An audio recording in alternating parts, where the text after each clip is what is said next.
Stirling looked incredible. He's 6'4". He's a true light heavyweight, and he delivered tonight. I'm interested. I want to see what he can do in the UFC. Congratulations, you're in.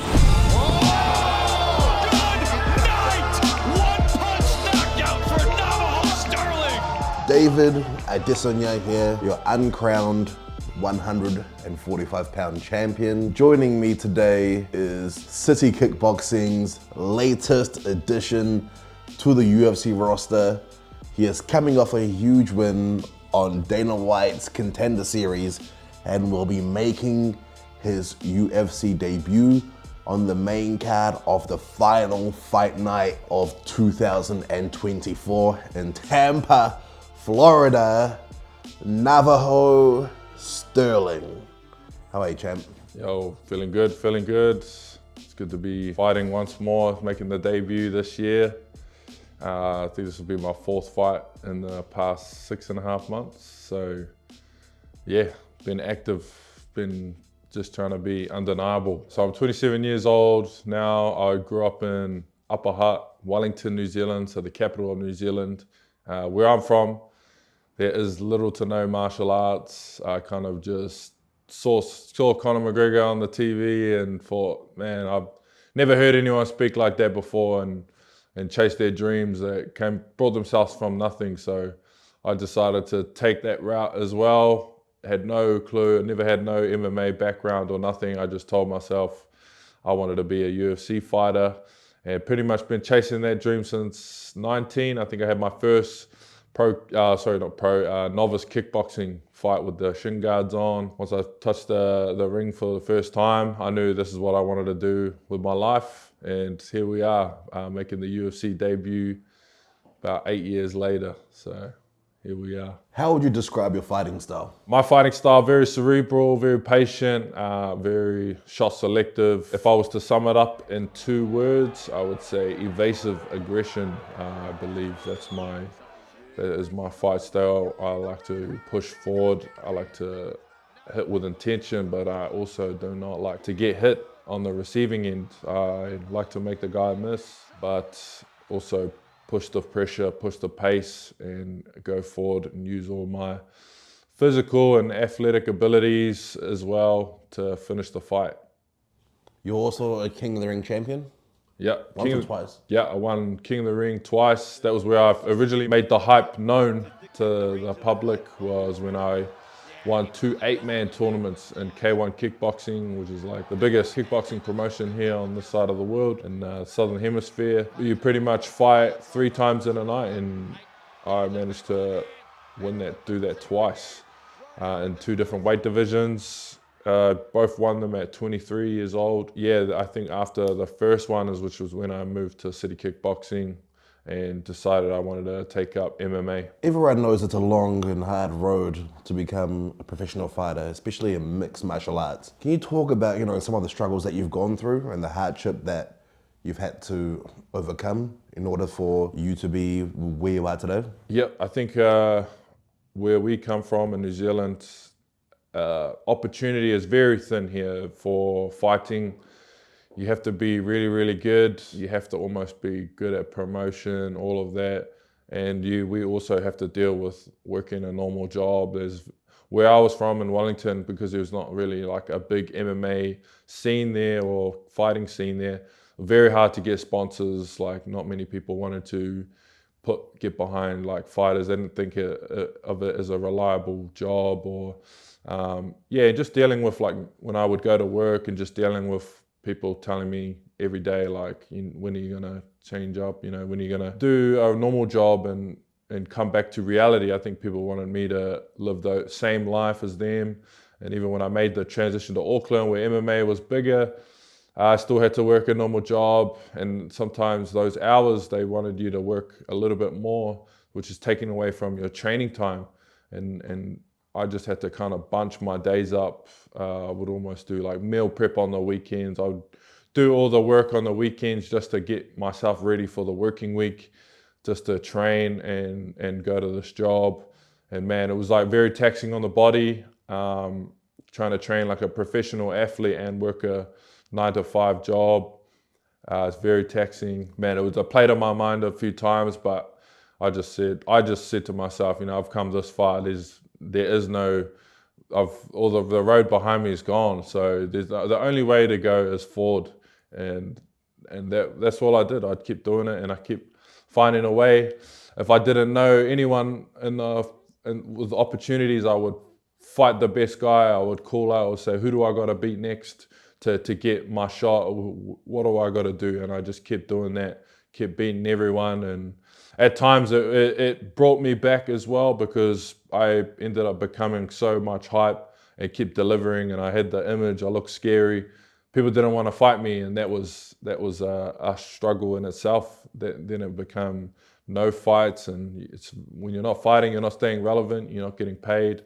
Man, it's a lot of hardship. People saw your debut on the Dana White Contender Series. There was a whole white Izzy going around, etc. Why do you think you got those sort of comparisons? Yeah, I think I definitely see like the comparison in some of the stylistic moves, only because I grew up, when I didn't know anything about fighting, I grew up watching Israel Adesanya for a long time before he even knew me, and I was like stealing all of his moves. I took like as many moves as I could from all the fights that I watched. I pretty much watched every fight that he has out there on YouTube, as well as training at the gym with Eugene, their coaches, and them personally showing me the moves, not just my own interpretation of it. What's your relationship with Izzy like? Yeah, it's good. It's good. He's obviously the big bro at the gym. He's like been at the forefront for City Kickboxing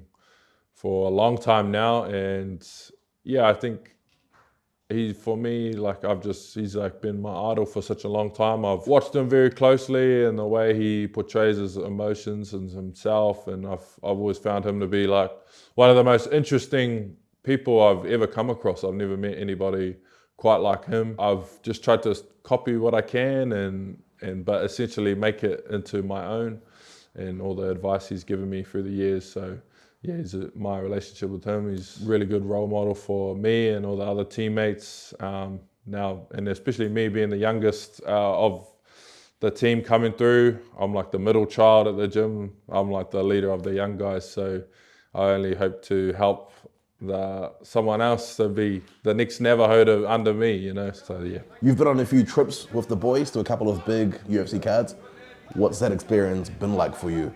And how has it helped you get ready for your own time on the big stage? Yep, for me, obviously, very jaw-dropping experience. I never actually left New Zealand until my first time leaving New Zealand was the first Alex Pereira fight when we went to New York, and it was a massive wide-eyed experience. I think if I had stayed in this country and only fought to the UFC or Contender Series, without that experience, I would have been in absolute shock, because when I first got to America, I was just so like, I had like a sensory overload or something. Like I was a complete wide-eyed young kid coming in New York and just seeing how UFC run everything. The second time when I went to Miami for the Pereira 2 fight, everything felt a lot more normal. I was a little bit more normalized to the environment and the way UFC runs things. And then I think the third tour I went on was Sydney. Kevin Jusay, my teammate, debuted, and just watching him debut and that third time just being so comfortable with how UFC is and the whole procedures and everything, I think that's when I realized, like, I only want to be here for myself next time. And like the next time I'll definitely be there, especially after seeing Kevin fight when he was just fighting on the same promotion as me a couple months before that on Shuriken. Made me realize, like, I'm meant to be here. You went through Dana White's Contender Series. You had an explosive performance. A couple of things to touch on there. Yeah, it was a crazy fight. I had the best dance partner, because obviously you can't just win, and sometimes some wins are not as spectacular as you want them to be. But the opponent, he brought his A game. He was hitting me with some big shots, and then I felt like I was in control the whole time. I was so dialed in mentally. I realized, like, this was the biggest fight of my life, was that fight, getting that contract. And when I was just putting shots everywhere. I knew that the big shot would come eventually. When I hit him with the left hook and dropped him in the second round, I was just looking around like, I can't believe I did that. You'll see almost like a second of me pausing and realizing what I had just done, and the emotions coming in. Like relief as well, a little bit of relief. Like I knew I won that contract after knocking him out. After watching the fights previously as well, seeing they weren't that spectacular, and then me just knocking him out like that right in front of Dana White, I knew that contract was secured, as well as I think every fan. How would you grade your performance on Dana White's Contender Series? I would have to give myself a 7 out of 10. I'd say it wasn't like my elite performance. Like I definitely saw things that I wanted to touch up on, but also with the rig that I had prepared in camp, I think I did a good job. And yeah, I still kept it very cerebral, picked my shots nicely, and then set everything up. So I didn't have to make it too chaotic. I just felt in control. But yeah, a few things to sharpen up. So I'd give myself a 7 or 6 out of 10. What were some positive takeaways from that performance? Definitely some of my ring control, ring generalship was very like on point, despite not feeling like that fit. I felt like my ring control was very good. I was able to hit him at the times where he could not hit me. And that is always a great takeaway. What would you say were the biggest lessons you learned from that experience on Dana White Contender Series and sort of like your mini first fight week? For me, it was, realizing that it's just like every other fight I've been to for MMA, just telling myself like not everything has to go right on fight week. If you just have that trust mentally in yourself, you can block out all the outside stress, outside noise to really focus in and get the job done despite things not going the best. You can lock in. So that was definitely me. How's training camp gone this time around? Oh, way better. Training camp has gone way better this time around. I've had a full proper camp with a date in line. Most of the time I was training with no date. Everything is up in the air if I'm actually going to fight. But this time I knew I had the fight. I had plenty of time to work towards, to build my skills, to sharpen everything up. So I'm fully locked in, full loaded. Man, I'm ready to go. Are you aware that you've been moved up onto the main card? Yes. Yeah, I found out I got moved up into the main card not long ago. Well, I was actually kind of like, I've always been a main event fighter. I've always been a main guy, a co-main guy, and an attraction to a card through the years of me fighting locally and all over Australia. I'm just like, man, it never ceases to push me into an early fight. So I thought, man, I might be on like the 3rd or 4th fight and I'll be able to enjoy my night, watch all the other fights. But nah, they put me right up in the main card, and I'm sure it's going to be a regular thing. I'm going to be fighting quite late all the time now because they're gonna love watching me fight. What do you know about your opponent? From what I know about my opponent, he comes from a good gym, and he's very seasoned, 10-4. So he's got almost 2 to 3 times the amount of fights that I've had in the octagon.